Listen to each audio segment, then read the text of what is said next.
Learning for 1 hour every day. ये I think लोग underestimate करते हैं इसकी value. There is a very famous theory which is called 5 hour rule. Elon Musk, Bill Gates ने बोला है कि हर हफ्ते you try and learn for 5 hours. Just 5 hours. और ये over a period of time cumulate होता जाएगा. बट इसके बहुत सारे नुआंसेस हैं. एक है कि लर्निंग आपको कहीं से भी मिल सकता है, किताब की जरूरत नहीं है. आप पॉडकास्ट देखिए, आप किताब पढ़िए, आप डॉक्यूमेंट्री देखिए, कहीं से भी लर्निंग हो सकती है. बट इसका सेकेंडरी नुआंस ये है कि you have to absorb it. अगर आप सिर्फ सुन रहे हैं और उसका कुछ कर नहीं रहे तो कोई फायदा नहीं है. So there is a theory which is called the cone of learning. Okay, cone of learning. तो बेसिकली बोलता है कि इफेक्टिवनेस ऑफ एक मीडियम कितना है. तो अगर आप किताबें पढ़ रहे हैं, बेसिकली आप सिर्फ 7% of what you are reading you are retaining. 93% loss हो रहा है. अगर आप ऑडियो विजुअल कंटेंट देख रहे हैं, पॉडकास्ट, ऑडियो सुन रहे हैं, तो that number is about 20%. The best way to learn is actually teaching. तो वेदर आप कॉलेज में जाके पढ़ा रहे हैं या सोशल मीडिया पे पढ़ा रहे हैं, 90% रिटेंशन होता है थ्रू टीचिंग. सो ये बहुत जानना जरूरी है. तो मैं सबको यही कहता हूं कि आप जो भी नया सीख रहे हैं, just go and right about it on social media. Views आए ना आए अलग बात है, आपके दिमाग में कॉन्सेप्ट क्लियर हो जाएगा. That is very very critical. The second thing which I do personally is मैं जो भी सीखता हूँ, I have a running notes sheet और मैं उसमें लिखता रहता हूँ. क्योंकि आप बहुत कुछ पढ़ रहे हैं बट याद नहीं रहता है. तो every 2-3 months I go through that running sheet once. कि जैसे 4 साल पुराने मैंने हार्वर्ड बिजनेस रिव्यू में कुछ पढ़ा होगा, उसमें 1-2 लाइन लिखा हुआ है, ये रिसर्च ये कहता है. तो जब भी मैं फ्लाइट में कभी कभी बैठता हूँ तो 2 घंटे I just go through those running notes. तो मेरा पूरा माइंड रिफ्रेश हो जाता है. I think it's a very simple technique, it's a very productive technique. तो मैं जो भी पढ़ता हूँ मैं कभी भूलता नहीं हूँ, just because of this technique. Every 3 months I go through those running notes again. तो ये मैं कहूँगा आप सिंपल एक नोटपैड लाइए, whatever you learn just keep writing. Every 6 months just go through it. Nice. You will always be top of understanding in terms of that. So this also comes from Japanese concept of Kaizen, which is improving 1% every day. So this principle of learning every day, I think people underestimate it, and it accumulates over a period of time. Do you know how I learn it? मैं जब भी कुछ 4-5 घंटे का कोई documentary देखूंगा या podcast देखूंगा या एक बुक खत्म कर देता हूँ. जब भी फिनिश करने के बाद यहाँ कभी कोई कोर्स किया ऑनलाइन, चैप्टर्स अलग अलग, राइट, मैं अपनी लाइफ में एक रूल फॉलो करता हूँ which I call blank paper test. तो मैं एक ब्लैंक पेपर टेस्ट करता हूँ जब भी पढ़ता हूँ. उसके बाद I take a blank paper and मैं विजुअली फ्लो चार्ट के थ्रू या कोई ऐसे कुछ भी उल्टा सीधा गुड्डा गुड्डी टाइप बना के मैं एक्सप्लेन करने की कोशिश करता हूँ कि मैं इसको एक पेपर पे, सिर्फ एक ब्लैंक पेपर पे जो मैंने पूरा सीखा वो समझा कह सकता हूँ. और अगर मुझे वो देख के सिर्फ मैं किसी को दे दूँ, उसको समझ जाना चाहिए. Very nice. अगर वो कर सकता हूँ देन मैंने कॉन्सेप्ट सीखा है, नहीं तो मैंने नहीं सीखा. Very nice. I just eliminate that part.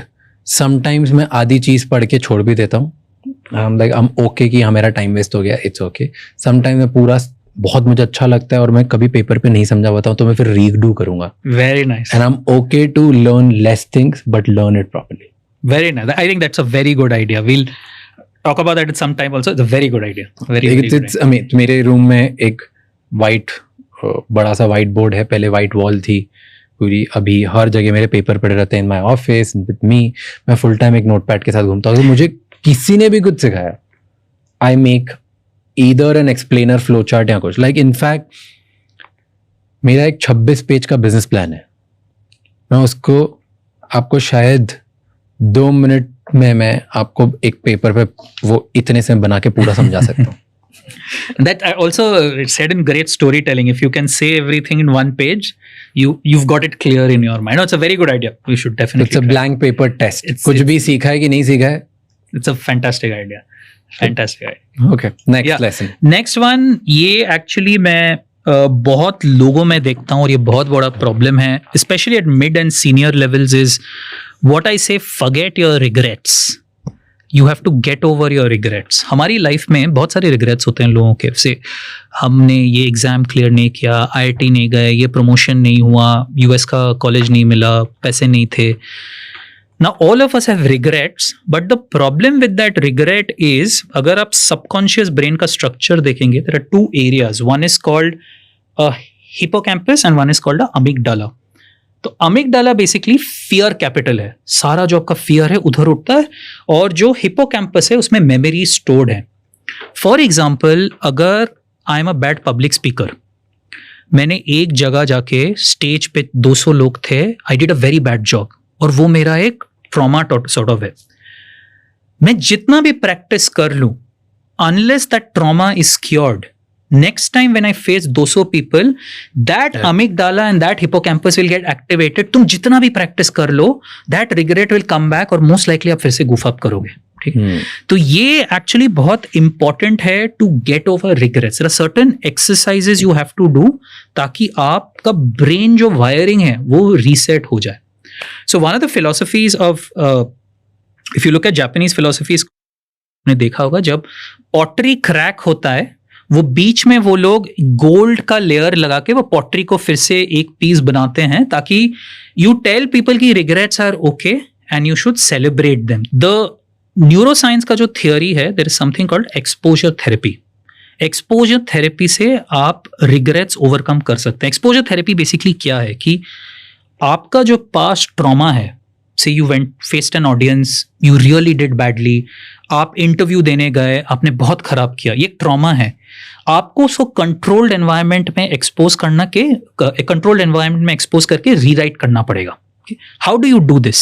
It is again going back to that paper, what you just touched upon. So to everybody who's listening to it, and some of India's biggest CEOs have done this with me. So you take a sheet of paper, divide it into 2 parts, and you replay that old experience of yours, drawing it as much as you can. तो आपने for example 200 लोगों के पास गए बात करने, you panic, draw it in full detail. आप panic कर रहे हो, वर्ड्स नहीं निकल रहे हैं, पीपल आर अनहैप्पी.